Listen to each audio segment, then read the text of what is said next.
ఈ పిల్లాడి తల్లిదండ్రులు బై మిస్టేక్గా చిన్నగా మారిపోతారు. దాంతో ఈ పిల్లాడు వాళ్ళ అమ్మా నాన్న స్నానం చేయడానికి వాళ్ళిద్దరిని ఒక కప్పులో కూర్చోపెడతాడు. స్నానం అయ్యాక ఇతను వాళ్ళని ఆరబెట్టడానికి హెయిర్ డ్రైయర్ని ఆన్ చేసి ఆరబెడతాడు. ఎప్పుడైతే హెయిర్ డ్రైయర్ ఆఫ్ అవుతుందో అమ్మ కాలు జారి అక్కడే ఉన్న క్రీమ్లో పడిపోతుంది.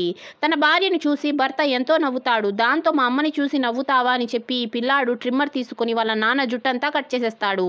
కానీ ఆ ట్రిమ్మర్ చాలా పెద్దగా ఉండడంతో నాన్న సగం జుట్టు మాత్రమే కట్ అవుతుంది. అప్పుడే ఈ పిల్లాడు వాళ్ళ అమ్మకి దెబ్బ తగిలింది చూస్తాడు. దాంతో అతను స్ప్రే చేస్తాడు. కానీ ఆ స్ప్రే మందు దెబ్బకే కాకుండా వాళ్ళ అమ్మ మొహమంతా అయిపోతుంది. ఆ తర్వాత ఇతను ఆ స్ప్రేని పెట్టడానికి వెళ్తే వాళ్ళ నాన్నకి చెయ్యి తగిలి అతను టాయిలెట్లో పడిపోతాడు. ఆ తర్వాత ఇతను వాళ్ళ నాన్నని టాయిలెట్లో నుంచి బయటకి తీస్తాడు. ఆ తర్వాత మళ్ళీ అమ్మా నాన్న స్నానం చేస్తారు. అలాగే పడుకోవడానికి ఈ పిల్లాడి షూస్లో దూరుకుంటారు. ఇదంతా చూసిన పిల్లాడు ఇదొక మెమరీ లాగా ఉండాలి అని చెప్పి వాళ్ళ ఫోటోలని తీసుకుంటాడు. తెల్లవారగానే ఇతను తన బొమ్మలకి ఉన్న బట్టల్ని తీసి వాళ్ళ అమ్మా నాన్నకి వేస్తాడు. ఆ తర్వాత ఈ పిల్లాడు తినడానికి ఫ్రెంచ్ ఫ్రైస్ చేస్తాడు. వాళ్ళ నాన్నేమో అవి తింటూ ఉంటే అమ్మకి అవి నచ్చదు. దాంతో కొడుకు మళ్ళీ వాళ్ళ అమ్మ కోసం నూడిల్స్ ప్రిపేర్ చేసి ఇస్తాడు. కట్ చేసి ఇచ్చినా కూడా నూడిల్స్ తినడానికి అమ్మ చాలా కష్టపడుతుంది.